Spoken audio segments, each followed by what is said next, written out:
الحمد لله نحمده ونستعينه ونستغفره ونؤمن به ونتوكل عليه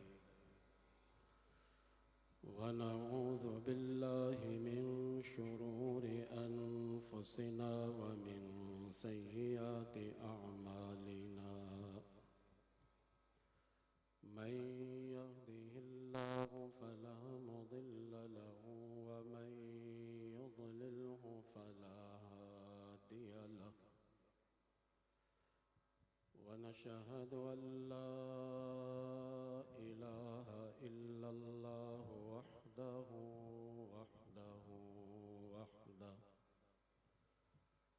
لا شريك له لا ضد له ولا ند له لا مثل له ولا مماثل له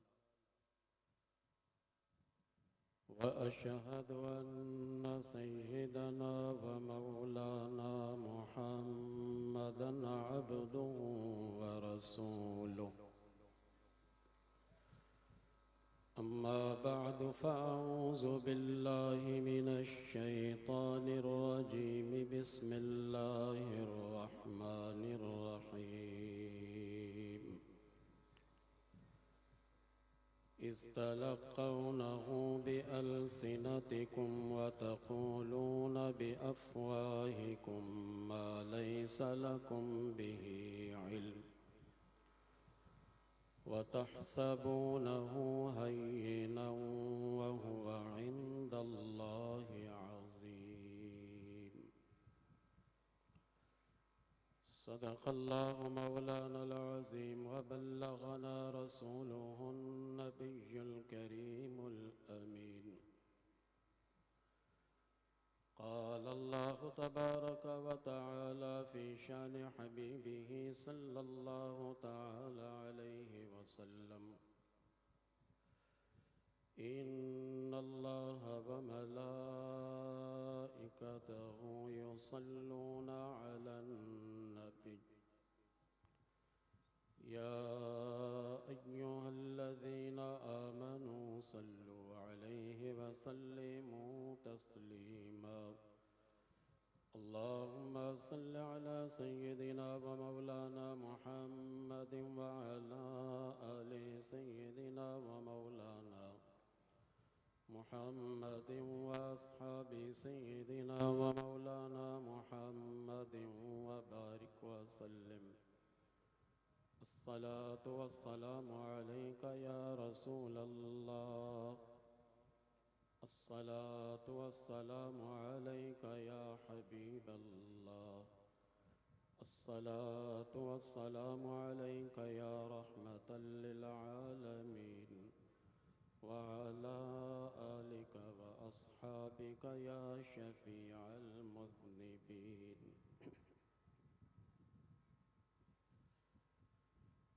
حمد و صلاة کے بعد میں اور آپ ایک عظیم الشان محفل میلاد مصطفیٰ صلی اللہ تعالی علیہ واصحابہ وسلم میں تشریف فرما ہے۔ ہمارے اور آپ کے علم میں ہے کہ ہر سال اس محفل پاک کا انعقاد محترم جناب محمد نوید شریف اور ان کے احباب کیا کرتے ہیں۔ سو اس سال بھی انہوں نے اس عظیم الشان محفل پاک کا انعقاد کیا ہے۔ میں اپنی طرف سے اور اسٹیج پر بیٹھے تمام علماء کرام کی طرف سے محمد نوید شریف صاحب اور ان کے والدین کو خصوصی طور پر مبارکباد پیش کرتا ہوں اور دعا کرتا ہوں کہ اللہ تبارک و تعالی ان کا سب کچھ کیا قبول فرمائے اور آقا علیہ الصلاۃ والسلام ان سے راضی ہو اور اللہ بھی راضی ہو۔ اس وقت اسٹیج پر متعدد علماء ذی وقار تشریف فرما ہیں۔ میں آج آپ کے سامنے ایک خاص عنوان پر کچھ گفتگو کرنے کی سعادت حاصل کروں گا۔ اسی اسٹیج پر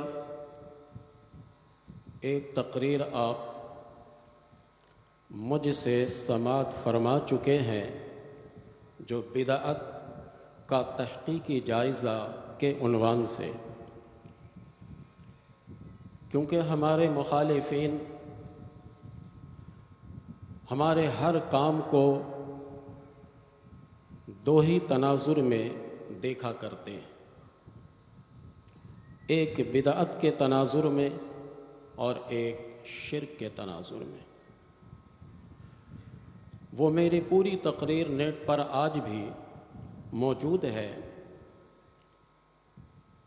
جسے اس کی تحقیق مطلوب ہو اسے چاہیے کہ وہ دوبارہ بلکہ 100 بارہ اس تقریر کو سنے۔ آج میں شرک کا تحقیقی جائزہ اس عنوان سے آپ کے سامنے گفتگو کرنے کی سعادت حاصل کروں گا، چونکہ یہی دو ان کے شدید اعتراضات میں سے ایک ہے کہ ہم کچھ بھی کام کرتے ہیں تو دو میں سے ایک کے بارے میں وہ کہتے ہیں کہ یا تو اس کام کو بدعت کہا جاتا ہے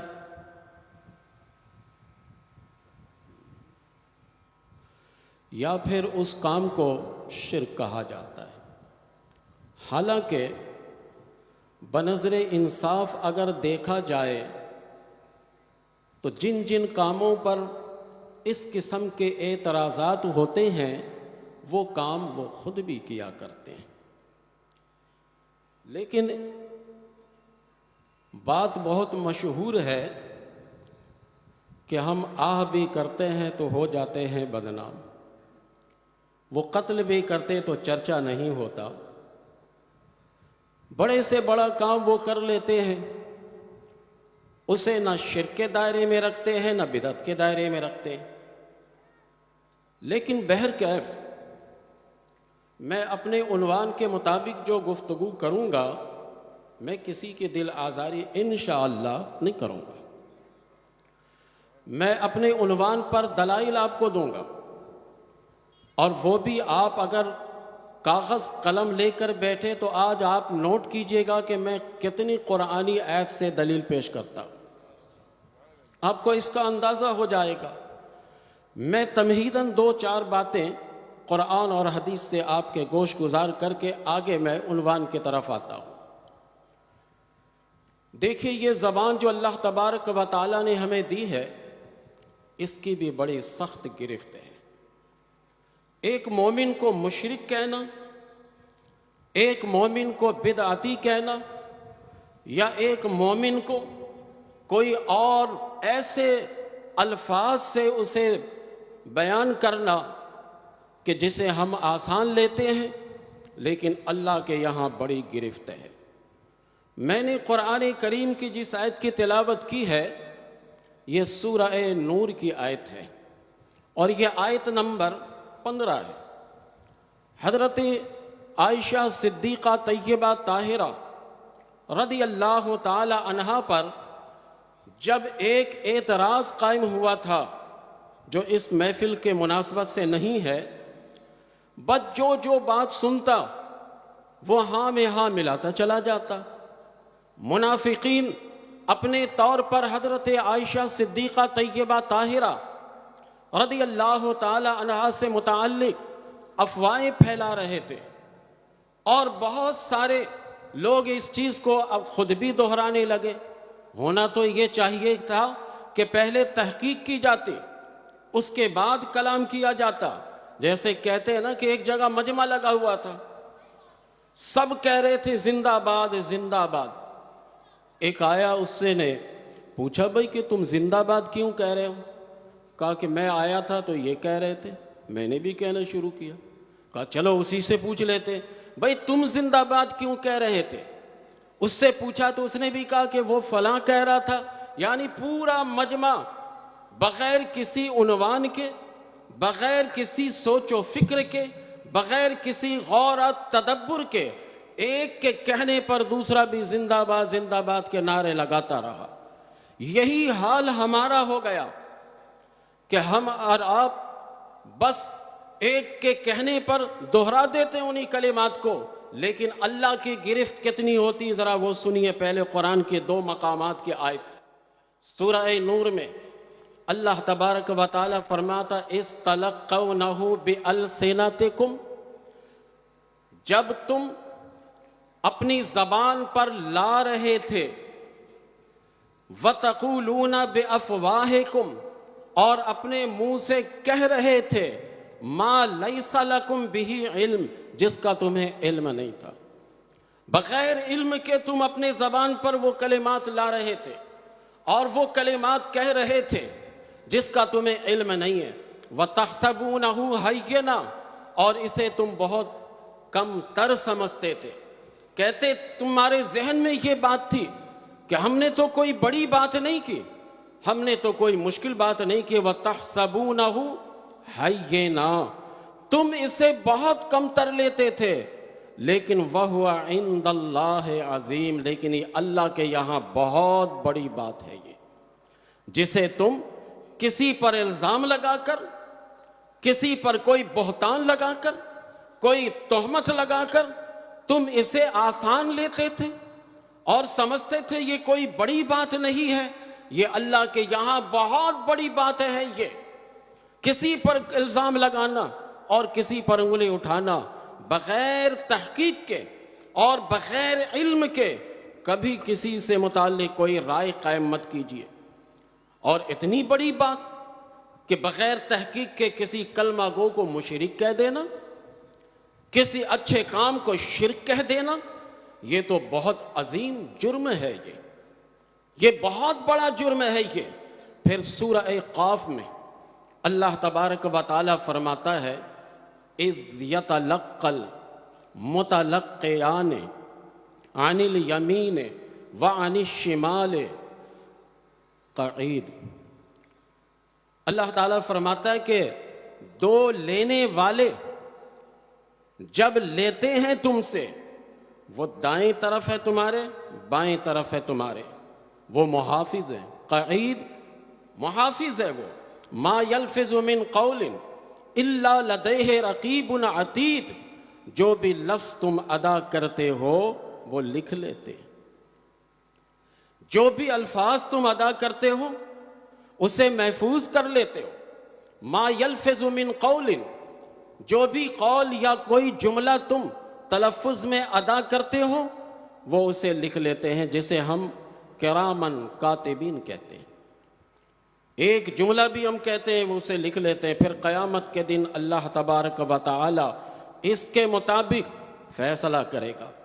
حضرت معاذ بن جبل رضی اللہ تعالی عنہ ایک دن آقا علیہ السلام کی بارگاہ میں پہنچے اور عرض کی, آقا مجھے کوئی ایسی بات جامع بتا دیجئے کہ میں پوری زندگی اس پر کار بند رہوں. آقا نے کئی باتیں بتائی. ان میں سے ایک بات آپ نے یہ بتائی کہ اپنی زبان کی حفاظت کرنا, اپنی زبان کو محفوظ رکھنا, اس کی حفاظت کرنا. حضرت معاذ بن جبل رضی اللہ تعالی عنہ عرض کرتے ہیں کہ آقا کیا زبان سے جو کلمات ہم کہتے ہیں اس پر بھی پکڑ ہوگی؟ اللہ کے رسول علیہ السلام نے فرمایا کہ ہاں, قیامت میں بہت سارے ایسے لوگ ہوں گے جنہیں اللہ تعالیٰ باندھ کر اوندھے منہ جہنم میں صرف زبان کی بے احتیاطی کی وجہ سے ڈالے گا. یہ ہے وہ زبان جو ہم استعمال کرتے ہیں کلمہ گو کے لیے, اور کبھی ہمیں خوف نہیں آتا, کبھی ہمیں ڈر نہیں ہوتا کہ ہم اتنا بڑا جملہ کس دیتے ہیں. پھر ایک موقع پر نبی کریم علیہ الصلاۃ والسلام نے صحابہ کی جھرمٹ میں فرمایا تھا، مجھے 2 چیز کی تم گارنٹی دے دو، میں تمہیں جنت کی گارنٹی دیتا ہوں، جن میں سے ایک یہ ہے کہ تم مجھے اپنی زبان کی گارنٹی دے دو، میں تمہیں جنت کی گارنٹی دیتا ہوں، میں تمہیں جنت کی ضمانت دوں گا کہ زبان جب انسان اسے استعمال کرتا ہے تو اسے خود دیکھنا چاہیے کہ ہم کس کھاتے کے لیے استعمال کر رہے ہیں۔ اب یہ تمہیداً سمجھنے کے بعد کیا اتنی جرأت ہے ہماری زبان میں ہم کسی کلمہ گو کو مشرک کہیں؟ بغیر تحقیق کے ہم ایسی بات کریں؟ کیا آپ کی زبان میں اتنی طاقت ہے کہ ایک آدمی قرآن پڑھ رہا ہے، ایک آدمی حدیث پڑھ رہا ہے، ایک آدمی نماز پڑھ رہا ہے، ایک آدمی قرآن کو بھی جانتا ہے، ایک آدمی حدیث کو بھی جانتا ہے اور وہ حدیث کی گہرائی تک جانتا ہے، اور ہم اٹھا کر ایک عام یانہ جملہ استعمال کر دیں کہ یہ تو شرک کر رہے ہیں؟ ہماری زبان میں اتنی طاقت نہیں ہونی چاہیے جب تک کہ تحقیق سے یہ ثابت نہ ہو جائے۔ اب میں آپ کو اصل عنوان کی طرف لاتا ہوں، یہ شرک ہے کیا؟ جس دن ہم اسے سمجھ لیں گے کبھی ہم اپنی زبان کو پھسلنے نہیں دیں گے، کبھی ہم یہ الزام عائد نہیں کریں گے۔ شرک کی متعدد تعریفیں کتابوں میں موجود ہیں، جس کا ماحصل یہ ہے کہ 2 چیزوں کا خیال رکھا جائے، ایک اللہ کی ذات میں کسی کو شریک نہ ٹھہرایا جائے، دوسرا اللہ کی صفات خاصہ میں کسی کو شریک نہ ٹھہرایا جائے۔ ان 2 چیزوں کا خاص خیال رکھا جائے۔ اس کے بعد شرک کے 7 قسمیں علماء نے بیان کی ہیں، 7 قسمیں۔ آپ کو پہلی تقریر یاد ہوگی تو بدعت کے میں نے 5 قسمیں بتائی تھی، شرک کی 7 قسمیں آ رہی ہیں۔ اب بالترتیب سنتے جائیے اور جائزہ لیتے جائیے کہ کہاں تک یہ جملہ درست ہے کہ مزار پہ گئے تو شرک، محفل میلاد منائیں تو شرک، سنی سامنے کھانا رکھ کر فاتحہ کرے تو شرک۔ اس جملے کو اتنا سیکھ لیا انہوں نے۔ آئیے ذرا شرک کے طرف آتے ہیں کہ یہ کیا چیز ہے۔ تعریفات کی طرف میں زیادہ نہیں لے جانا چاہتا، تقسیم جب میں بیان کروں گا تو آپ کو خود بات سمجھ میں آئے گی کہ شرک کیا چیز ہے۔ پہلی قسم شرک کی ہے شرک الاستقلال۔ یہ آپ مشکل آپ کے لیے ہے لیکن بہرکیف مفہوم آپ سمجھیے گا۔ شرک الاستقلال یہ ہے کہ اللہ تعالیٰ کی ذات، اس کے ساتھ کسی کو شریک ٹھہرانا، مطلب 2 خدا کہہ لے یا 2 سے زائد خدا مان لے، ذات میں کسی کو شریک کیا جائے، یہ کہتے شرک الاستقلال۔ اللہ تبارک و تعالیٰ نے قرآن پاک میں جا بجا اس کی مذمت فرمائی ہے۔ اللہ تعالیٰ سورہ نحل میں فرماتا ہے وَقَالَ اللَّهُ لَا تَتَّخِذُوا إِلَٰهَيْنِ اثْنَيْنِ إِنَّمَا هُوَ إِلَٰهٌ وَاحِدٌ فَإِيَّايَ فَارْهَبُونِ۔ سورہ نحل میں اللہ تعالیٰ فرماتا ہے، اور اللہ فرماتا ہے کہ لا تتخذوا الہین اثنین، 2 معبود مت بناؤ، بلکہ تمہارا خدا تو ایک ہی ہے۔ فَإِيَّايَ فَارْهَبُونِ، بس مجھی سے ڈرا کرو۔ یہ سورہ نحل میں ہے۔ ایک بات آپ سے میں پوچھنا چاہتا ہوں کہ اگر میں قرآن کریم میں سے یہ کہوں الحمدللہ رب العالمین، یہ آپ سب کو یاد ہے، تمام تعریفیں اس رب العالمین کے لیے ہے جو جہان کا پالنے والا ہے، یہ کس کا فرمان ہے؟ آپ بولے اللہ کا ہے۔ تھوڑے جاگتے رہیے گا، میں بلواؤں گا بھی۔ یہ اللہ کا فرمان ہے، لیکن کلام کی نوعیت دیکھیے، قال اللہ الحمدللہ رب العالمین، یہ نہیں ہے، ٹھیک ہے نا؟ یہ ہے بھی اللہ ہی کا فرمان۔ پھر اللہ فرماتا ہے ذالک الکتاب لا ریب فیہ، یہ وہ کتاب ہے جس میں کوئی شک و شبہ نہیں ہے۔ یہ کس کا فرمان ہے؟ اللہ کا فرمان ہے۔ لیکن قال اللہ تعالی ذالک الکتاب لا ریب فیہ نہیں ہے۔ میں اللہ کے کلام کے انداز کو سمجھانا چاہتا ہوں۔ اللہ تبارک و تعالیٰ کے کلام میں جو جامعیت ہے اور جو اس کے کلام میں وسعت ہے وہ میں آپ کی گوش گزار کرنا چاہتا ہوں۔ اے اللہ، الحمد سے لے کر والناس تک ایک ایک کلمات تیرا فرمان ہے، اگر کوئی نہ مانے تو وہ کافر ہو جائے گا، لیکن آخر کیا وجہ ہے کہ یہاں پر تو فرماتا ہے وقال اللہ لا تتخذوا الہین اثنین، اللہ فرماتا ہے کہ تم دو معبود مت بناؤ۔ یہ کیوں فرماتا ہے؟ یہ اس لیے کہ اے لوگو یہ حساس مسئلہ ہے، اس لیے باقی باتوں کو بیان کرتے ہوئے میرا قائل ہونا پوشیدہ ہے، لیکن جب اپنے الہیت اور الوہیت کی بات میں کر رہا ہوں تو ہر شک و شبہ کو تم سے دور کروانا چاہتا ہوں۔ اور قال اللہ لا تتخذوا الہین اثنین کے ذریعے سے میں تمہیں باور کرانا چاہتا ہوں کہ میری ذات ایک ہی ہے، دو نہیں ہے۔ دو کون مانتے تھے؟ یہ مجوسی لوگ تھے، یہ دو مانتے تھے۔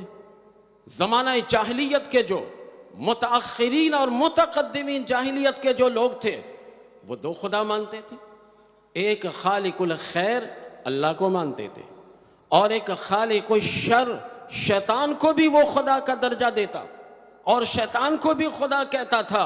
اللہ نے فرمایا لا تتخذوا الہین اثنین، دو خدا مت بناؤ۔ پھر سوال تھا کہ اے میرے رب، جب دو خدا نہیں بنائے تو پھر کیا کریں گے ہم؟ اللہ نے فرمایا انما ہوا الہ واحد، تمہارا معبود ایک ہے۔ اے اللہ، تیرے سوا کوئی معبود نہیں، تو ہی لائق عبادت ہے، تو ہی لائق تعظیم انتہا تو ہی ہے۔ یہ اللہ تعالیٰ نے ہمیں درس دیا۔ پھر مزید اللہ تبارک و تعالیٰ اسی مسئلے کو ہمیں ایک اور انداز میں سمجھا رہا، یہاں دو خدا نہ بناؤ۔ کوئی دہریہ، کوئی اسلام کا منکر، کوئی اسلام کا مخالف، بلکہ کوئی منافق جو اسلام میں ہی چھپا رہے، وہ کہہ دے اشرفی صاحب قرآن پاک میں دو خدا بنانے سے روکا گیا ہے، تین بنا لے، چار بنا لے، کہاں منع کیا گیا؟ دو بنانے سے منع کیا گیا۔ اللہ نے اس دروازے کو بھی بند کیا۔ سورہ انبیاء آئیے، اللہ تعالیٰ فرماتا سورہ انبیاء میں لو کان فیہما آلہۃ الا اللہ لفسدتا، اگر اللہ کے علاوہ کئی خدا ہوتے اس روئے زمین میں تو فساد ہوتا۔ کیسے اللہ سمجھا رہا ہے؟ ایک خدا چاہتا کہ درخت میں پھل اب لگا دو، دوسرا خدا چاہتا کہ ابھی نہیں لگاؤ۔ ایک خدا چاہتا مشرق سے سورج کو طلوع کرنا ہے، دوسرا خدا چاہتا کہ نہیں مغرب سے اس دفعہ کریں گے۔ آپس میں کیا ہوتا؟ اختلاف ہوتا، نظام درہم برہم ہو جاتا۔ ایک خدا چاہتا کہ زید کو موت دے دی جائے، دوسرا خدا چاہتا نہیں اسے 2-4 سال اور زندگی دی جائے، تو آپس میں اختلاف ہوتا۔ اللہ فرماتا سنو لو کان فیہما آلہۃ الا اللہ لفسدتا، اگر اس روئے زمین میں اور آسمانوں میں یا پوری کائنات میں اللہ ایک وحدہ لا شریک کے علاوہ کوئی اور خدا ہوتا تو فساد بپا ہوتا۔ آج تک سورج مشرق سے نکلتا ہے، مغرب میں غروب ہوتا ہے، کوئی فساد ہے؟ آج تک اللہ تبارک و تعالی جس موسم میں درختوں کو پھل دیتا ہے ابھی تک ویسے ہی پھل دے رہا ہے۔ آج تک اللہ کا پوری کائنات کا نظام اسی طرح چل رہا ہے جس طریقے سے پہلے سے چلا آ رہا ہے، تو لوگوں غور نہیں کرتے؟ تم اپنے ملک میں ایک وزیر اعظم اور ایک صدر بن کر ملکی نظام میں جھگڑا کرتے، ایک تاریخ الیکشن کے دینا چاہتا ہے، دوسرا کہتا ہے نہیں تمہارا اختیار نہیں ہے۔ تو دو خدا ہوتا تو کیا ہوتا؟ پھر سوچیے آپ کس قدر آپس میں لڑائی ہوتی ہے خداؤں کی آپس میں۔ تو آلہتن، کئی خدا اگر ہوتے، دو یا اس سے بھی زیادہ اگر خدا ہوتے تو آپس میں جدال و قتال کرتے۔ یہ شرک کی پہلی قسم سراسر کفر ہے، اس کے کسی اعتبار سے بھی گنجائش نہیں ہے۔ یہ پہلی قسم ہوئی. میں تھوڑا تھوڑا بیان کرتا ہوا آگے بڑھوں ورنہ ساتھ مکمل بیان کرنا ذرا مشکل ہوگا. دوسری قسم ہے شرک التبعیض. تبعیض کہتے ہیں بعض کو لینا. شرک التبعیض کا مطلب یہ ہے کہ جیسے عیسائی حضرت مریم سلام اللہ علیہا، حضرت عیسیٰ علیہ السلام اور اللہ، یہ تینوں کے مجموعے کو خدا کہتے ہیں. تینوں کو ملا کر کہتے ہیں کہ یہ جب تینوں یکجا ہو جائیں تب تو ایک ہی خدا ہے، لیکن تینوں الگ الگ ہو جائیں تو یہ اقانیم ثلاثہ ہیں. یہ اصل جو عیسائی مذہب ہے اس میں ایسا نہیں ہے. تحریف شدہ جو ان کی کتاب ہے اس کے اندر یہ مذہب ہے، اس کے اندر ایسا کہا گیا. اللہ تعالیٰ قرآن پاک میں فرماتا ہے وَلَا تَقُولُوا ثَلَاثَةٌ انتہوا خیرا لکم انما اللہ الہ واحد. کہ اللہ فرماتا ہے تین خدا مت کہو. یہ جو تین کے تثلیث کے یہ قائل ہیں، حضرت مریم سلام اللہ علیہا، حضرت عیسیٰ علیہ السلام اور رب کریم، یہ تینوں کے مجموعہ کو کہتے ہیں کہ جب مل جائے تو ایک خدا ہے اور جب الگ الگ رہیں تو تین ہیں. یہ بھی شرک ایک قسم ہے جس کو کہتے ہیں شرک تبعیض. قیامت کے دن اللہ تبارک و تعالی حضرت عیسیٰ علیہ السلام سے اتمام حجت کے لیے پوچھے گا. وَإِذْ قَالَ اللَّهُ يَا عِيسَىٰ ابن مریم أَأَنْتَ قُلْتَ لِلنَّاسِ اتَّخِذُونِ إِلَٰهَيْنِ مِن دُونِ اللَّهِ. اے عیسیٰ، کیا تم نے کہا تھا کہ میرے علاوہ تمہیں اور تمہاری ماں کو یہ لوگ خدا بنائیں؟ اللہ سب جانتا ہے کہ اللہ کے پیغمبر ہیں، یہ تو شرک کو توڑنے کے لیے آئے تھے، اور اپنے آپ کو خدا بنا کر کیسے پیش کریں گے؟ یہ تو عیسائیوں کو ایسے آپس میں مغالطہ ہو گیا کہ ہر زبان کا ایک لفظ ہوتا ہے. اللہ تبارک و تعالیٰ نے ان کی کتاب میں حضرت عیسیٰ علیہ السلام کو پیار سے ابن اللہ کہا. اب اس پیار کے اس لفظ کو انہوں نے حقیقی معنی لے کر اللہ کا بیٹا بنا دیا. جیسے ہمارے معاشرے میں بڑا بھائی کبھی کبھار اپنے چھوٹے بھائی کو کہتا بیٹا یہ کام کرو، تو کیا مسئلہ ہے؟ بیٹا بن گیا وہ. یہ پیار کا لفظ ہے. بڑا بھائی چھوٹے بھائی سے کبھی بیٹا کا لفظ استعمال کر لیتا ہے. کبھی کبھار ایک بھائی دوسرے بھائی سے اس کے علاوہ کوئی اور بھی لفظ استعمال کرتا ہے، یار، دوست.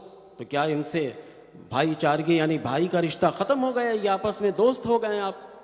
یہ سب ہمارے معاشرے میں استعمال ہوتا ہے. لیکن عیسائیوں کو یہ مغالطہ ہو گیا کہ اللہ تعالیٰ نے عیسیٰ علیہ السلام کو ابن اللہ کہا ہے تو وہ اللہ کے بیٹے ہیں، حالانکہ حقیقت ایسا نہیں ہے. وَإِذْ قَالَ اللَّهُ يَا عِيسَى ابْنَ مَرْيَمَ أَأَنْتَ قُلْتَ لِلنَّاسِ اتَّخِذُونِي وَأُمِّيَ إِلَٰهَيْنِ مِن دُونِ اللَّهِ قَالَ سُبْحَانَكَ. حضرت عیسیٰ علیہ السلام سے اللہ تعالیٰ پوچھے گا.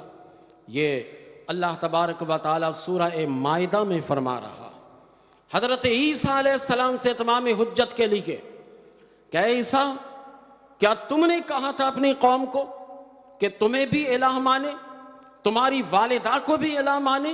حضرت عیسیٰ علیہ نبینا علیہ السلام کہیں گے قال سبحانک، مولا تجھے پاکی ہے، میں ایسا لفظ کہہ کیسے سکتا ہوں؟ میں نے تو ایسا کہا ہی نہیں ہے ان سے. یہ آج خود اپنے طور پر مجھے الہ کا درجہ دے کر پتہ نہیں کیا کیا کرنے لگے. حضرت عیسیٰ علیہ السلام اس کی نفی کریں گے. یہ ہے شرک تبعیض. یہ بھی سراسر کفر ہے، اس کی گنجائش ذرہ برابر بھی نہیں ہے. تبعیض کے ہم قائل ہے ہی نہیں. ہم اپنے پیارے آقا علیہ السلام کو اللہ کا نور مانتے ہیں. نور ہونا تبعیض کی قسم میں سے نہیں. جیسے ملائکہ نور ہے نا، اور کس کے نور سے ملائکہ بنا؟ یہ بھی ملائکہ بھی اللہ کے نور سے. پھر اللہ تبارک و تعالیٰ نے انسان کو پیدا کیا اور انسان کو پیدا کر کے اپنی روح پھونکی، تو مر روحی کا لفظ ہے کہ اللہ فرماتا میں نے اپنی روح پھونکی. تو ہمارے جسم میں جو روح ہے وہ اللہ تعالیٰ کی ہے. تو کیا یہ بعضیت کی بات آ جائے گی، کلیت و جزیت کی بات آ جائے گی، ایسی بات نہیں ہے۔ یہ تشریفاً ایسا کہا جاتا ہے، تکریماً ایسا کہا گیا ہے، تعظیماً ایسا کہا گیا ہے کہ اللہ کے نور سے نبی کریم صلی اللہ علیہ وسلم پیدا ہوئے۔ یہ ذہن سے نکال دے۔ اب میں آپ سے کہوں گا کہ ایک آدمی کراچی میں قصور سے اس محفل میں شرکت کے لیے آئے تو قصور کا یہ باز ہو گیا، تبعیض میں آ جائے گا داخل، ایسا ہے ہی نہیں ہے۔ تو یہ بھی شرک ایک قسم ہے جو دوسری قسم میں شامل کر لیں، یہ سراسر کفر ہے۔ یہ اہل سنت و جماعت یہ بھی نہیں کرتے۔ اگر کسی کو نور من نور اللہ کا مفہوم سمجھ میں نہیں آتا تو علماء اہل سنت سے رابطہ کریں، وہ انشاءاللہ آپ کو سمجھا دیں گے، آپ کو بتا دیں گے کہ یہ تشریفاً اللہ نے اضافت کی ہے، یہ تعظیماً اللہ تعالیٰ نے اضافت کی ہے، یہ اس کے اندر بھی کوئی گنجائش نہیں ہے، یہ سراسر کفر ہے، شرک ہے، اور یہ اہل سنت و جماعت کے معمولات میں ہے ہی نہیں۔ اور مخالفین کے علماء نے بھی اس اعتبار سے اہل سنت و جماعت کو مشرک کہا ہی نہیں۔ یہ تو گلی میں پھرنے والے ایرو غیرو یہ کہتے ہیں، جن کو صحیح قرآن کی تمیز نہیں ہے وہ کہتے ہیں کہ، ورنہ ایسا نہیں ہے۔ اب تیسری قسم شرک تقریب، یہ شرک کی تیسری قسم ہے۔ تقریب کہتے ہیں کسی کو قریب کرنے کے۔ مشرکین کا ایک طریقہ یہ بھی تھا کہ وہ بتوں کی عبادت کرتے تھے یا درختوں کی پوجا پاٹ کرنے لگتے تھے، یا پھر وہ کسی جانور کے چمک دمک کو دیکھ کر، سانپ کے زہر کو دیکھ کر اس کی عبادت کرنے لگتے۔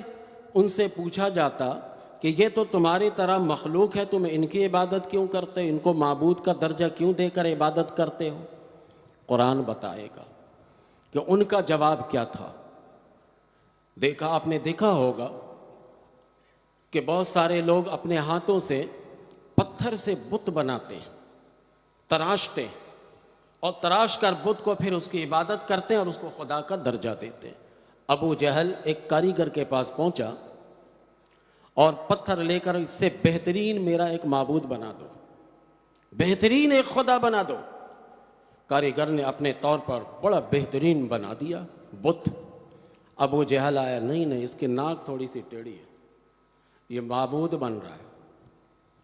اور یہ ابو الحکم کہلاتا تھا اپنے زمانے میں، اسے اتنی بھی تمیز نہیں کہ تجھے اشرف المخلوقات اللہ نے بنایا اور ایک پتھر کو تراش کر اسے تو معبود بنا رہا ہے۔ ان لوگوں کا جواب تھا کہ دراصل ہم ناپاک ہیں، پلید ہیں، براہ راست رب اکبر کی عبادت ہم کرنے کے لائق نہیں ہے۔ اپنی تعویل کرتے تھے، کہتے تھے ہم ان بتوں کی عبادت اور ان جیسوں کو خدا کا درجہ دے کر اس لیے یہ عبادت کرتے تھے تاکہ ہم اللہ کے قریب ہو جائیں۔ قرآن کریم ناطق ہے اس پر، والذین اتخذوا من دونہ اولیاء، اللہ کے سوا جو لوگ بتوں کو معبود بناتے تھے، والذین اتخذوا من دونہ اولیاء ما نعبدہم الا لیقربونا الی اللہ زلفیٰ، یہ سورہ زمر کی ابتدائی آیت ہے۔ وہ کہتے تھے کہ ہم تو اس کی عبادت نہیں کرتے، صرف اس لیے کرتے تاکہ یہ ہمیں اللہ کے قریب کر دیں۔ قرآن میں یہ لفظ موجود ہے، ما نعبد الا لیقربونا الی اللہ زلفیٰ، ہم اس کی عبادت صرف اس لیے کرتے ہیں تاکہ یہ اللہ کے ہمیں قریب پہنچا دے۔ آپ ابھی مجھے جواب دیجئے گا، غوث پاک کی آپ عبادت کرتے ہیں؟ ہاتھ اٹھا کر بولے نہیں کرتے ہیں نا، ہاتھ ایسے کریں، نہیں کرتے ہیں نا۔ خواجہ غریب نواز کی محبت ہم رکھتے ہیں، کیا خواجہ غریب نواز کی ہم عبادت کرتے ہیں؟ عبادت خواجہ غریب نواز کے رب کی کرتے ہیں، عبادت غوث پاک کی رب کی کرتے ہیں، عبادت ہم داتا کے رب کی کرتے ہیں، عبادت ہم امام احمد رضا کے رب کی کرتے ہیں، عبادت ہم مخدوم سمنہ کے رب کی کرتے ہیں، کبھی بھی ہم ان حضرات کی عبادت نہیں کرتے۔ لہذا یہ اعتراض ہم پر عائد ہو ہی نہیں سکتا۔ اگر کوئی کہتا ہے تو وہ زلت القاری بھی ہے، زلت السامع بھی ہے۔ سننے میں بھی وہ خطا کر رہا ہے اور پڑھنے میں بھی وہ خطا کر رہا ہے۔ پڑھنے میں پھسل جائے آدمی تو اسے زلت القاری کہتے ہیں، اسی طرح یہ سننے میں بھی خطا کر رہا ہے۔ آج تک کسی ایک جاہل سے جاہل بھی، غوث کے عقیدت مند کو آپ دکھا دیجئے، کسی جاہل سے اجہل بھی آپ کسی کو دکھا دیجئے خواجہ غریب نواز کے، کہ جو ان کی عبادت کی بات کرتا ہو۔ کان کھول کر سن لے، ہم کبھی ان نفوس قدسیہ کی عبادت نہیں کرتے۔ ہم ان اولیاء اللہ کی عبادت کیوں کرنے جائیں؟ اگر عبادت کی بات آتی تو سب سے پہلے تو ہم بات کرتے اپنے آقا و مولا جناب محمد مصطفیٰ صلی اللہ تعالیٰ علیہ وسلم کی بات کرتے۔ ان سے بڑھ کر کوئی خواجہ نہیں ہے، ان سے بڑھ کر کوئی غوث نہیں ہے، ان سے بڑھ کر کوئی داتا نہیں ہے۔ ہم اگر عبادت کا مفہوم لیتے کسی ولی میں تو ان سے نہیں، ہم اپنے آقا سے شروع کرتے۔ پھر اگر کسی کا درجہ دیتے تو وہ خلیفہ اول بلا فصل حضرت ابوبکر صدیق رضی اللہ تعالیٰ عنہ کو درجہ دیتے۔ پھر اگر ان کے بعد کسی کو درجہ دیتے، خلیفہ ثانی حضرت عمر فاروق رضی اللہ تعالیٰ عنہ کو درجہ دیتے۔ اس کے بعد اگر کسی کو درجہ دیتے، حضرت عثمان غنی ذو النورین کو درجہ دیتے۔ اس کے بعد اگر کسی کو درجہ دیتے تو مولا کائنات کو درجہ دیتے۔ اس کے بعد اگر کسی کو درجہ دیتے، اصحاب بدری کو درجہ دیتے۔ علی حسب مراتب ہم صحابہ کو پہلے یہ درجہ دیتے۔ جب ہم ان نفوس قدسیہ کو عبادت نہیں کرتے خدا بنا کر کہ یہ ہمیں اللہ کے قریب کریں گے، تو ہم غوث اور خواجہ کی کیسے کر سکتے؟ ہمارا عقیدہ صرف اتنا ہے کہ یہ اللہ والے ان کے قرب میں جائیں گے، یہ ہمیں نماز کا طریقہ بتائیں گے، یہ ہمیں روزے کا طریقہ بتائیں گے، یہ ہمیں قرآن کریم کا طریقہ بتائیں گے، یہ اللہ والے ہمیں نماز عملاً پڑھ کر بتائیں گے۔ یہ اللہ والے وہ کام جو ہم مشکل سمجھتے ہیں روزمرہ میں شریعت مطہرہ کا کام، یہ اللہ والے وہ کام ہمیں کر کے دکھائیں گے کہ دیکھو میں بھی تمہاری طرح انسان ہوں، لیکن جب میں شریعت کے اس پر عمل کر سکتا ہوں تو تم کیوں نہیں کر سکتے؟ ما نعبدہم الا لیقربونا، لفظ پر ضرور غور کیجئے گا۔ ہم عبادت ان کی نہیں کرتے صرف اس لیے کہ یہ اللہ کے قریب کرتے۔ ہم غوث کے قریب کیوں ہوتے ہیں؟ یہ اللہ کے قریب کر دیں، لیکن عبادت میں نہیں، عقیدت میں ہوتے ہیں۔ ہم خواجہ کے قریب کیوں ہوتے ہیں؟ کہ یہ اللہ سے قریب کر دیں گے، عبادت میں نہیں عقیدت کے اعتبار سے ہوتے ہیں۔ اور الحمدللہ یہ سب کو پتہ ہے، یہ بھی شرک کی جو تیسری قسم ہے نا، یہ تیسری قسم بھی سراسر کفر ہے۔ کسی زاویے سے بھی غیر اللہ کی عبادت نہیں ہو سکتی۔ جب ہمارے یہاں شریعت اسلامیہ میں غیر اللہ کو سجدہ تعظیمی حرام ہے تو سجدہ عبادت کہاں جائز رکھیں گے؟ ہم تو وہ اسلام کے ماننے والے ہیں کہ ہمارے یہاں سجدہ تعظیمی بھی نہیں ہے، چاہے جائے کہ ہم سجدہ عبادت کی بات کریں۔ کبھی بدگمانی مت کیجئے ہم پر۔ آپ زبان سے جو کہتے ہیں اللہ پکڑے گا آپ کو، آپ اہل ایمان پر شرک کا فتویٰ لگاتے ہیں اللہ پکڑے گا آپ کو۔ زبان سے جو کلمات ادا کرتے ہیں آپ اسے بڑے سہل لیتے ہیں، لیکن اللہ کے یہاں وَهُوَ عِندَ اللَّهِ عَظِيمٌ، بہت بڑی بات ہے یہ اللہ کے یہاں، جسے آپ اتنا بڑا جملہ کہتے ہیں۔ تو یہ کتنی تیسری قسمیں ہوئی نا؟ چوتھی قسم شرک تقلید۔ تقلید، یہ شرک تقلید کیسے کرتے تھے وہ لوگ؟ دو آیت میں پیش کروں گا آپ کو، اور آپ کو دو آیتوں کے ذریعے سے میں سمجھاؤں گا۔ ہم اور آپ بھی تقلید کرتے ہیں امام ابو حنیفہ رحمت اللہ تعالی علیہ کی، لیکن یہ شرک تقلید نہیں ہے۔ یہی تو میں فرق بتا رہا ہوں کہ غوث پاک کو مانتے ہیں، یہ عبادت کر نہیں کرتے، ان کی یہ فرق کیوں نہیں سمجھتے آپ؟ غیر مقلد کھڑا ہو کر آپ سے کہے کہ یہ تقلید شرک ہے، قرآن کریم کی آیت پڑھ کر بتائے، تو میں جو ابھی جواب بتاؤں گا وہ بھی وہی جواب بتائیں گے۔ تو جب اس مقام پر یہ جواب بتا دیجئے گا تو پھر وہاں بھی بتایا کریں جب اولیاء اللہ کو ہم مانتے ہیں تو یہاں بھی بتایا کریں۔ قرآن پاک میں ایک مقام پر سورہ بقرہ میں اللہ تبارک و تعالی نے ان مشرکین کو، ان کافروں کو خطاب کرتے ہوئے اللہ نے فرمایا وَإِذَا قِيلَ لَهُمُ اتَّبِعُوا مَا أَنزَلَ اللَّهُ قَالُوا بَلْ نَتَّبِعُ مَا أَلْفَيْنَا عَلَيْهِ آبَاءَنَا أَوَلَوْ كَانَ آبَاؤُهُمْ لَا يَعْقِلُونَ شَيْئًا وَلَا يَهْتَدُونَ۔ یہ سورہ بقرہ کی آیت ہے کہ اللہ فرماتا ہے کہ جب ان سے کہا جائے گا، جب ان سے کہا جائے کہ تم پیروی کرو ما انزل اللہ، جو اللہ نے اتارا ہے۔ اللہ نے کیا اتارا؟ قرآن۔ اللہ نے کیا اتارا؟ اپنے پیارے نبی کو اتارا۔ نبی کریم علیہ السلام تشریف لائے تو تم اس کی پیروی کرو جو قرآن میں ہے، اور ان چیزوں کی پیروی کرو جو میرے محبوب کے فرامین میں ہیں، دونوں کی پیروی کرو۔ اس کے جواب میں یہ کیا کہتے ہیں؟ قالوا بل نتبع ما الفینا علیہ آباءنا، بلکہ ہم تو پیروی اس کی کریں گے جس پر ہم نے اپنے باپ دادا کو پایا ہے۔ یہ باپ دادا کی جو تقلید کر رہے ہیں یہ تقلید شرک ہے۔ کیوں شرک ہے؟ یہ قرآن کے مد مقابل ہے، نبی کریم علیہ السلام کے فرمان کے مد مقابل ہے۔ اب ہم اور آپ امام ابو حنیفہ کی جو تقلید کرتے ہیں یہ قرآن کے مد مقابل نہیں ہے، حدیث کے مد مقابل نہیں ہے، بلکہ قرآن اور حدیث کے صحیح رہنمائی کی خاطر ہم ان کی تقلید کرتے ہیں۔ تو ہماری تقلید شرک نہیں ہے، کیونکہ ہم قرآن کے مد مقابل نہیں کرتے ہیں۔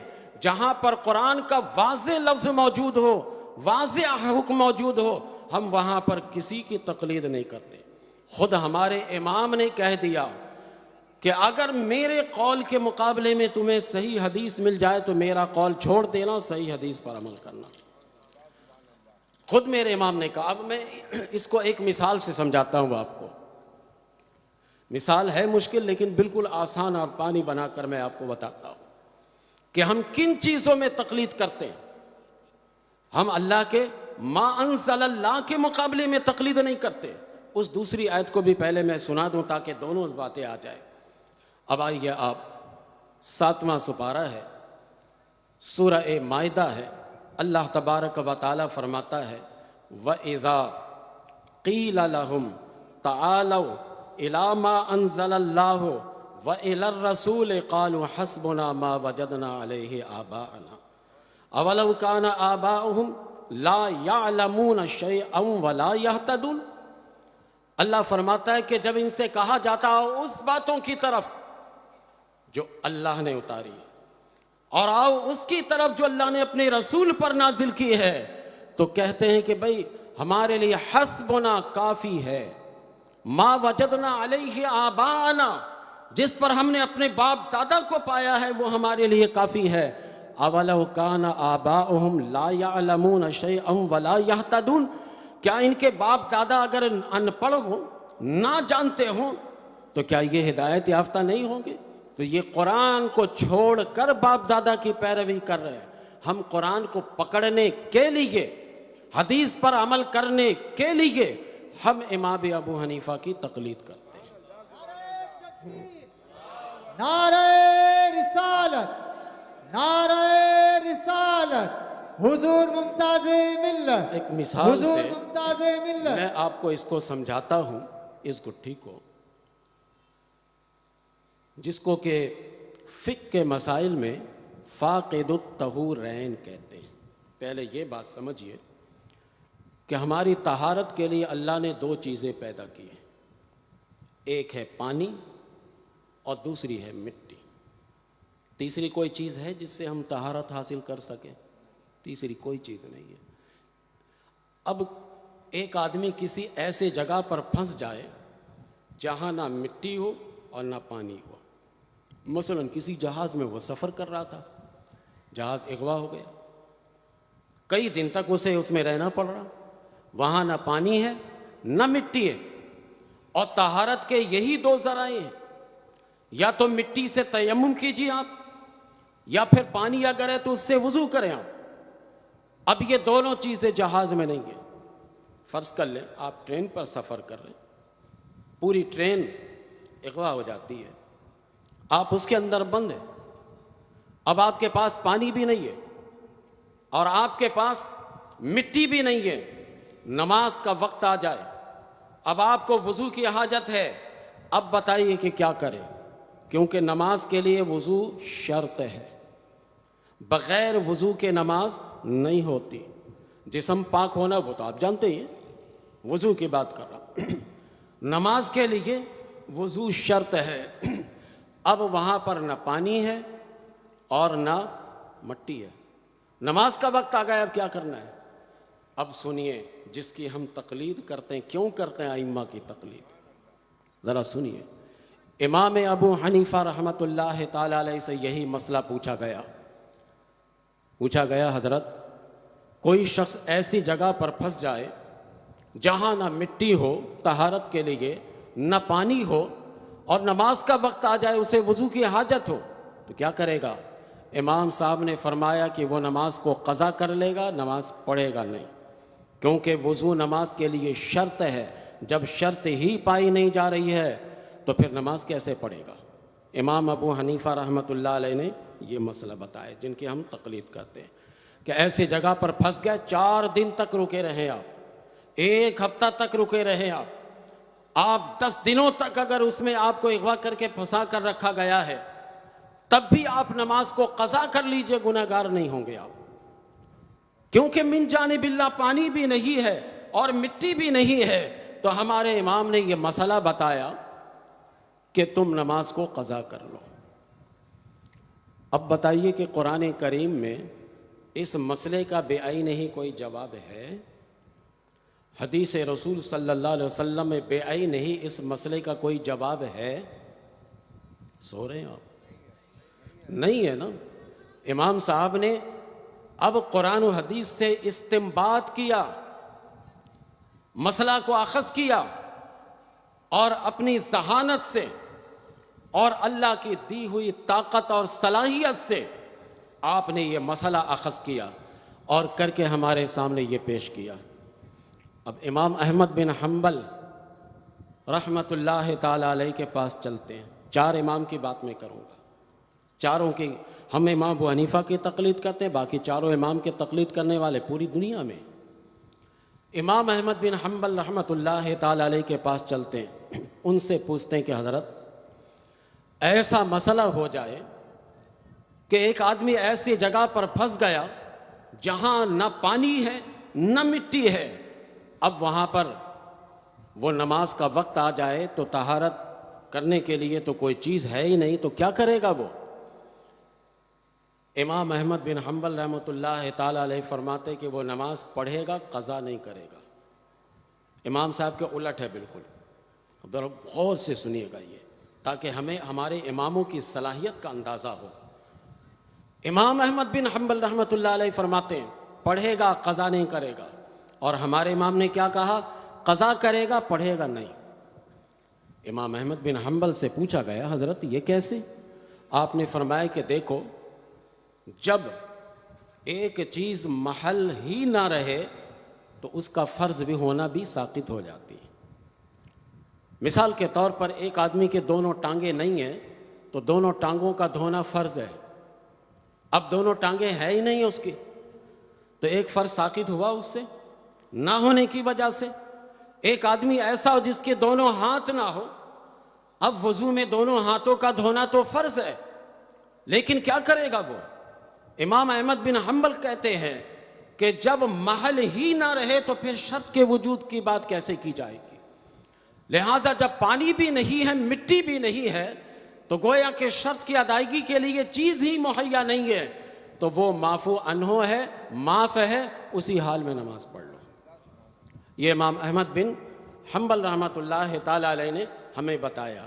ذرا قرآن میں بے عین ہی مسئلہ ڈھونڈ کر بتائیے، تقلید کے جو قائل نہیں ہیں وہ بتائیں، حدیث میں ذرا حدیث کی روشنی میں یہی مسئلہ بتا دیں۔ اب تیسرے امام مالک رحمۃ اللہ تعالی علیہ کے پاس لوگ پہنچے، حضور ایک ایسا شخص ایسے جگہ پر پھنس گیا جہاں نہ مٹی ہے نہ پانی ہے، نماز کا وقت ہو گیا، اب اس کو وضو کرنا ہے، کیا کرے گا وہ؟ امام صاحب نے کہا کہ نہ پڑھے گا نہ بعد میں قضا کرے گا۔ لوگ حیران ہوئے کہ یہ تو اوپر دونوں امام کے بالکل برعکس جا رہے ہیں، نہ پڑھے گا نہ قضا کرے گا۔ آپ سے جب پوچھا گیا حضور یہ کیسے آپ بتا رہے ہیں؟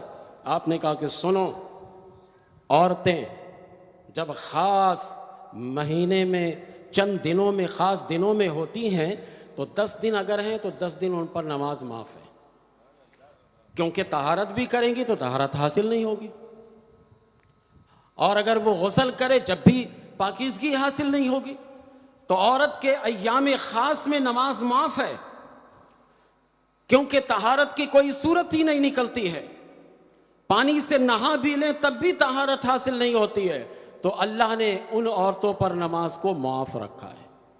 آپ کو پتہ ہے نا یہ شرعی مسئلہ، خاص ایام میں عورتوں کے نماز کو اللہ نے معاف رکھا ہے۔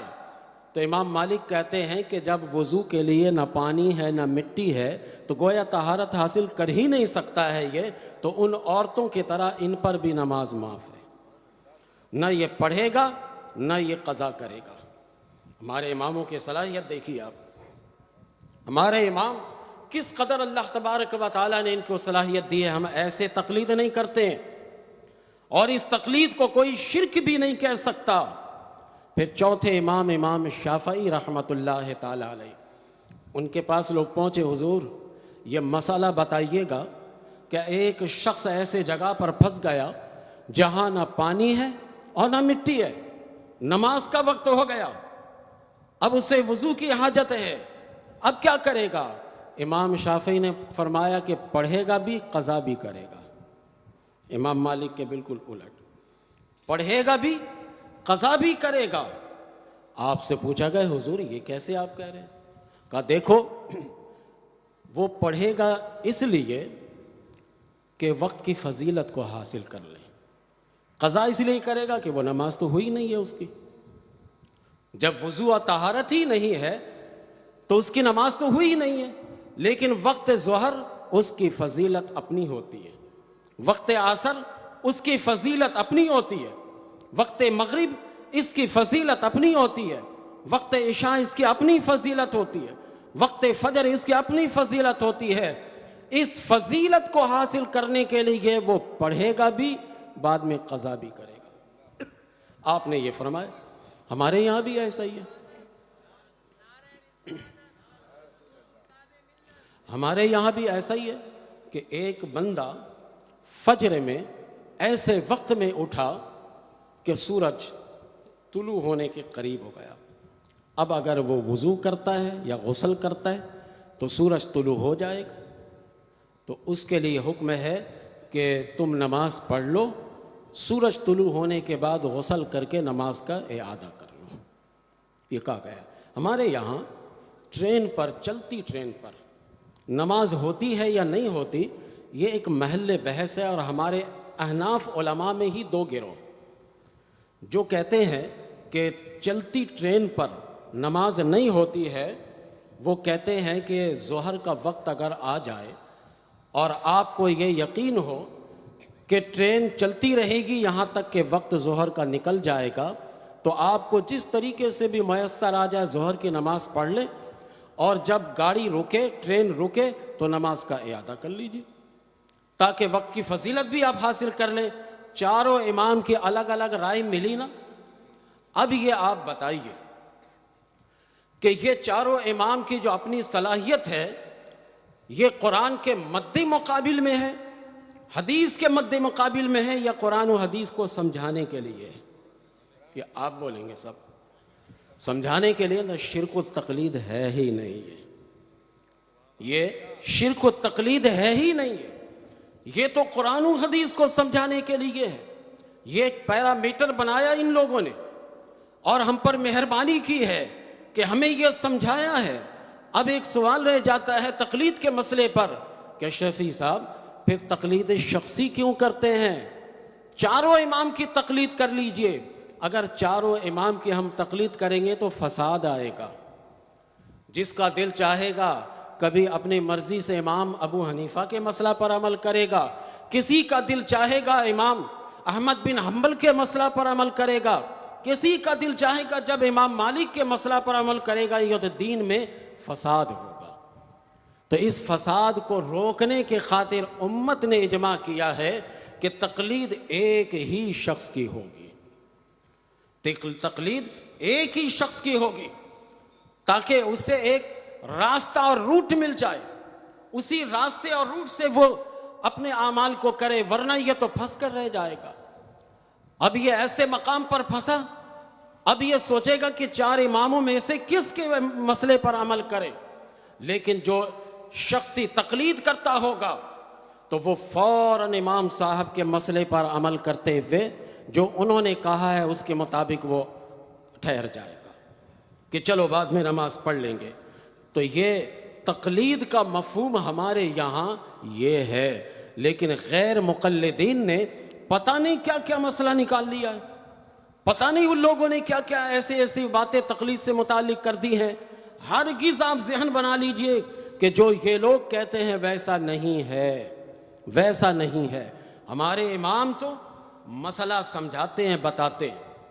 دیکھیے میں ایک بات اور آپ سے عرض کرتا ہوں، یہ آگے لا کے بیٹھا دے بھائی، آگے یہاں جگہ ہے، جتنے لوگ پیچھے یہاں بیٹھا دو۔ ایک بات میں ضمناً آپ کو سمجھاتا ہوں، آپ اچھی طرح سے سمجھیے گا کہ آج کل یہ سارے مسائل بہت چلتے ہیں۔ ایک مسئلہ آج کل کیا چل رہا ہے؟ رفع الیدین، ٹھیک ہے نا، رفع الیدین۔ میں تقلید کی اہمیت آپ کو بتانا چاہتا ہوں۔ یہ قرآن کے مد مقابل ہم تقلید نہیں کرتے، حدیث کے مد مقابل بھی نہیں کرتے، اس کی اہمیت میں آپ کو بتانا چاہتا ہوں۔ رفع الیدین، رفع کا معنی ہوتا ہے اٹھانا، رافعین، رفع اور یدین یہ دونوں ہاتھ کو کہتے ہیں ایسے۔ ہمارے یہاں رفع الیدین تکبیر تحریمہ میں ہے، باقی رکوع میں جاتے وقت، رکوع سے اٹھتے وقت اور تیسری رکعت میں کھڑے ہونے کے وقت میں ہمارے یہاں رفع الیدین نہیں ہے۔ اب یہ حدیث لے آتے ہیں اٹھا کر، کہتا ہے شفیع صاحب یہ تو حدیث شریف ہے بخاری میں، یہ تو فلاں جگہ حدیث ہے۔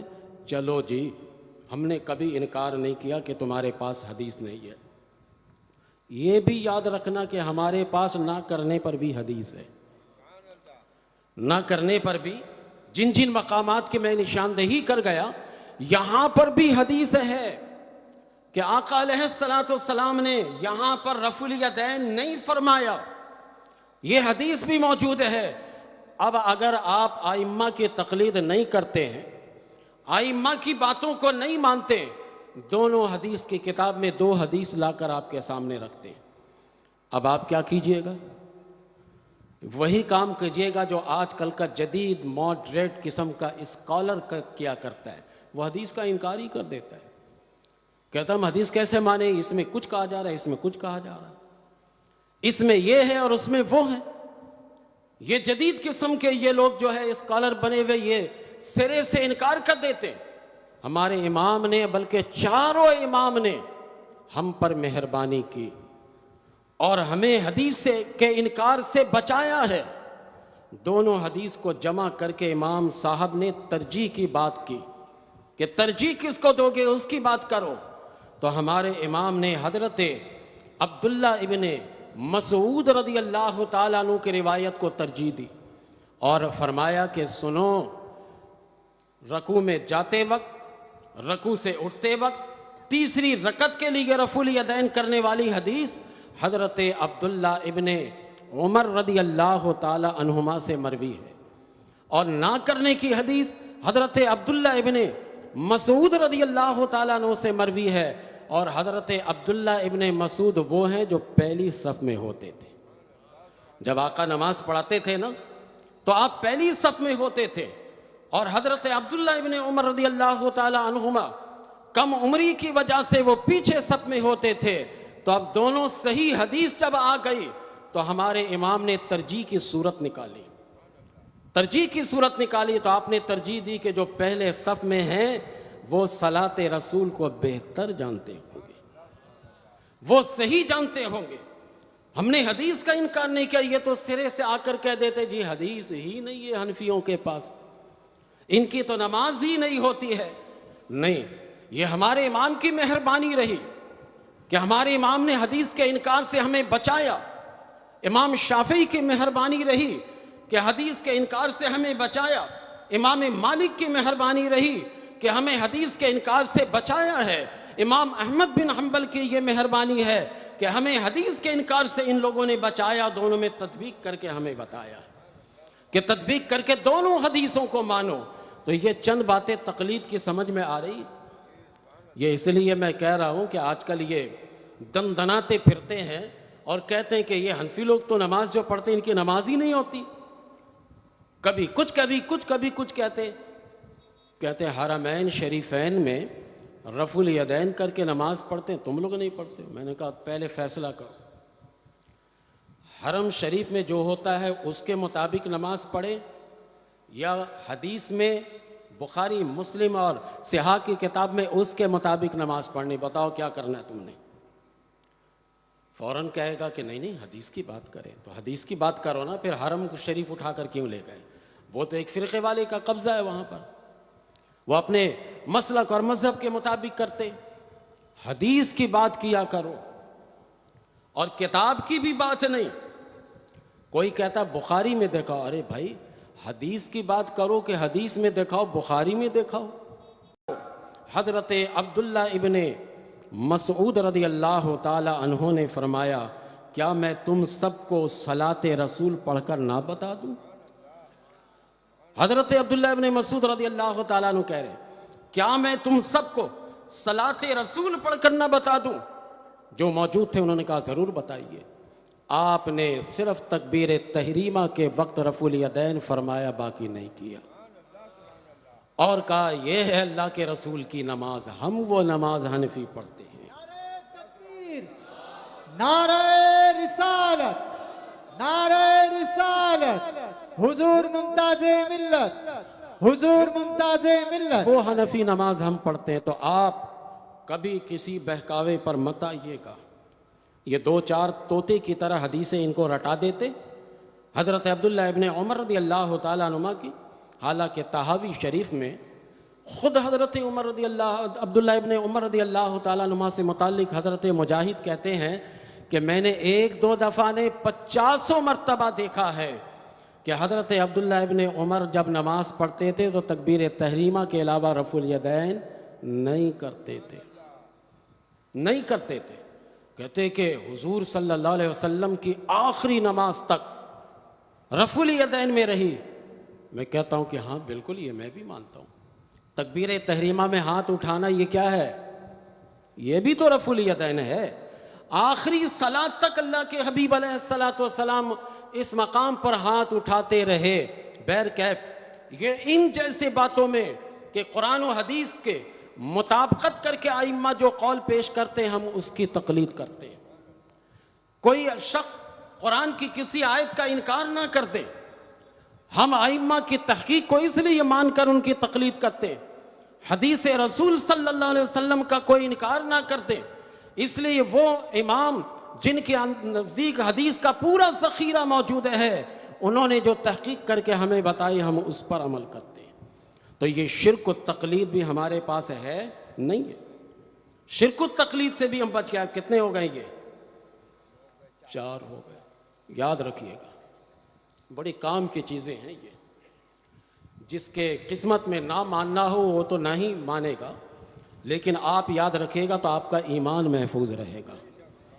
شرک الاستقلال پہلی قسم تھی، شرک التبعیض دوسری قسم تھی، شرک التقریب تیسری قسم تھی، شرک التقلید یہ چوتھی قسم ہے۔ پھر بھی آپ کو یاد نہ رہے تو بعد میں یہ ریکارڈنگ نیٹ پر موجود ہوگی، آپ سنیے بار بار اس سے۔ بعض ایسی تقریریں ہوتی ہیں کہ کئی دفعہ سننی چاہیے اسے۔ میں اسی لیے اپنی آوازوں سے آپ کو متاثر نہیں کر رہا، میں آپ کو مواد دینا چاہتا ہوں، میں آپ کو دلائل و براہین دینا چاہتا ہوں کہ آپ یہ لے کر یہاں سے اٹھیے۔ آپ 5ویں قسم شرک الارباب۔ شرک الارباب کیا ہے؟ کسی کو رب کا درجہ دے دینا۔ اور پھر وہ جو کہے اس کو ماننا اور اللہ کے فرمان کا انکار کر دینا. ما انزل اللہ، اس کو چھوڑ دینا، اور جسے ارباب بنا لیا، رب بنا لیا ہے، اس پر عمل کرنا. جیسے قرآن پاک میں آتا ہے اتخذوا، ان لوگوں نے بنایا، اتخذوا احبارہم ورہبانہم اربابا من دون اللہ والمسیح ابن مریم، کہ یہ ان لوگوں نے رہبان اور احبار کو، یعنی دانش مندوں کو اور زاہدوں اور متقیوں کو رب کا درجہ دے دیا، رب بنا لیا.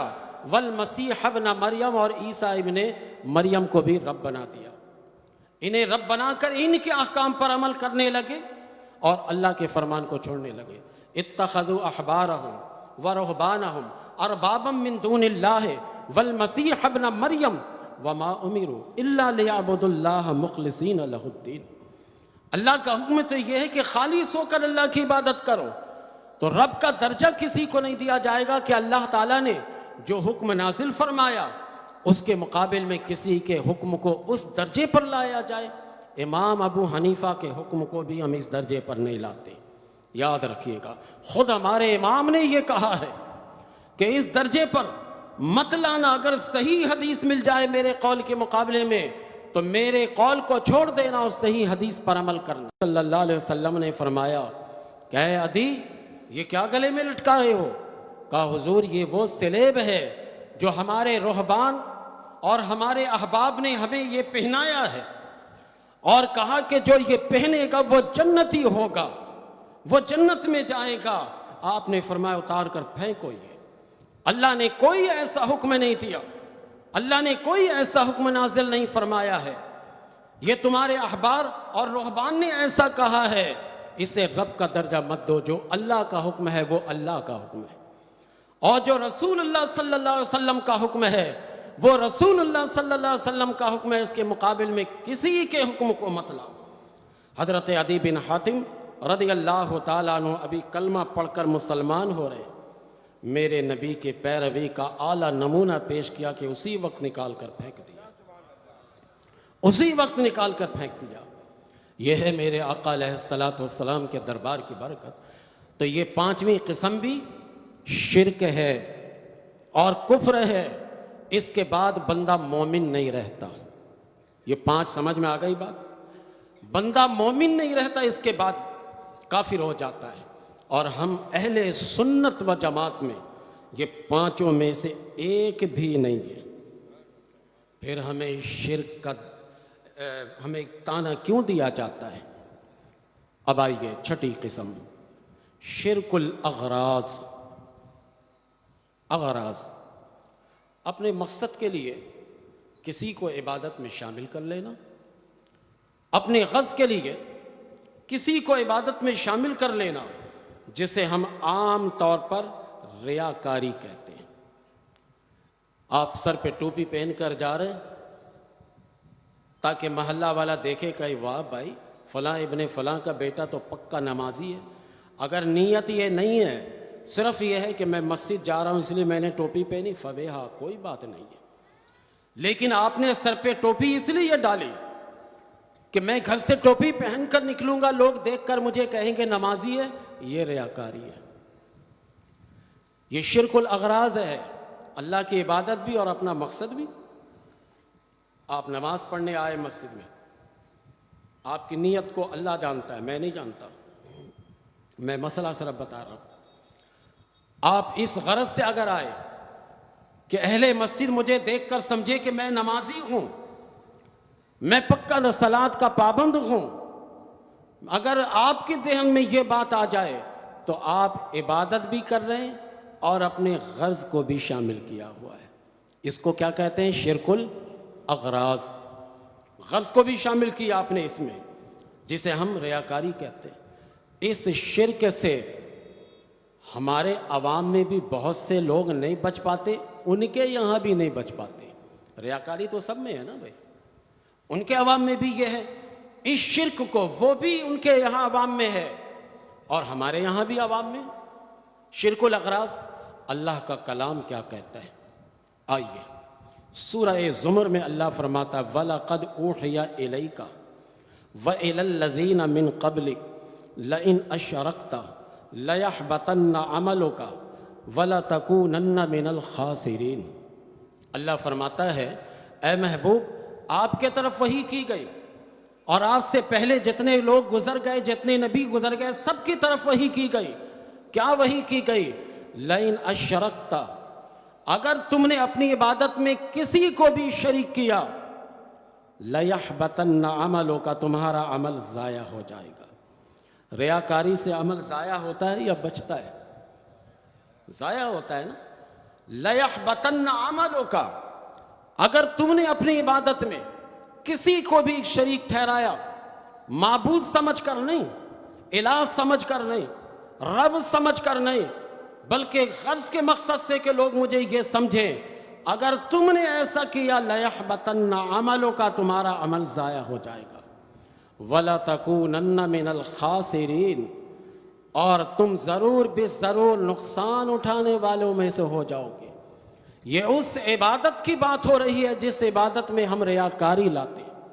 ایک آدمی صدقہ کرتا ہے، اڑوس پڑوس سب کو بتاتا ہے کہ میں اتنا صدقہ کرنے جا رہا ہوں، آپ بتا کر ریاکاری کر رہے ہیں۔ صدقہ نافلہ تو ایسے دیجئے کہ اگر دائیں ہاتھ سے دے رہے ہیں تو بائیں ہاتھ کو اس کی خبر نہ ہو۔ آپ ایک ہاتھ سے دے رہے ہیں، دوسرے ہاتھ سے خبر نہ ہو۔ زکوٰۃ دیتے وقت آپ اس کا اظہار کیجئے۔ وجہ یہ ہے کہ زکوٰۃ آپ پر فرض ہے۔ اگر آپ اس کا اظہار کر کے زکوٰۃ نہیں دیں گے تو لوگ کہیں گے کہ یہ مالدار ہے، زکوٰۃ دیتا نہیں ہے۔ آپ پر انگلیاں اٹھیں گی، آپ پر الزام لوگ لگائیں گے کہ یہ مالدار ہے لیکن زکوٰۃ نہیں دیتا، لیکن کوئی یہ انگلی نہیں اٹھائے گا کہ آپ نفلی صدقہ کرتے ہیں یا نہیں کرتے۔ اس لیے شریعت میں کہا گیا ہے کہ نفلی صدقہ چھپا کر کرو۔ اسی لیے فرض نماز کے لیے جماعت کا اہتمام ہے۔ آؤ مسجد میں جمع ہو جاؤ تاکہ ہر ایک دیکھ لے کہ زید بھی نمازی ہے، بکر بھی نمازی ہے، خالد بھی نمازی ہے، یہ بھی نمازی ہے، وہ بھی نمازی ہے۔ ہر ایک دیکھ لے کہ یہ نماز پڑھتا ہے، اسی لیے جماعت ہے۔ لیکن نفل کا حکم ہے کہ گھر میں پڑھو، چھپا کر پڑھو، وہ تم پر فرض نہیں ہے۔ تو یہ ہم عبادت میں یہ غرض لا کر اپنی عبادت کو باطل کر دیتے ہیں، چاہے وہ صدقہ کی شکل میں ہو، چاہے وہ نماز کی شکل میں ہو، چاہے وہ حج کی شکل میں ہو۔ کتنے ایسے لوگ ہوں گے جو کئی دفعہ حج کر چکے لیکن اپنے نام کے ساتھ حاجی نہیں لکھتے۔ لکھنا برا بھی نہیں ہے، نیت پر ہے اس کا انحصار، لیکن پھر بھی وہ احتیاطاً نہیں لکھتے کہ لوگ مجھے حاجی حاجی کہیں گے، کہیں ریاکاری نہ آ جائے، کہیں دکھلاوا اس کے اندر نہ آ جائے۔ بہت سارے لوگ احتیاطاً یہ بھی کرتے ہیں۔ تو اللہ تبارک و تعالیٰ نے سورہ زمر کی اس آیت میں شرک الاغراض کا ذکر فرمایا، بل اللہ فاعبد وکم من الشاکرین، صرف اللہ کی عبادت کرو اور شکر گزار میں سے ہو جاؤ۔ کہ اللہ نے تمہیں عبادت کی توفیق دی ہے، اس کی توفیق سے تم عبادت کر رہے ہو۔ کسی کو عبادت میں کسی کی مت لاؤ، اپنے کسی چیز کو بھی مت لاؤ۔ یہ شرک کی مذمت ہو رہی ہے یہاں پر۔ اب یہ جو شرک ہے اس کا حکم کیا ہے؟ یہ کفر بھی نہیں ہے اور اس کے ذریعے بندہ مشرک بھی نہیں ہوتا، البتہ گناہ گار ہوتا ہے، معصیت کا مرتکب ہوتا ہے۔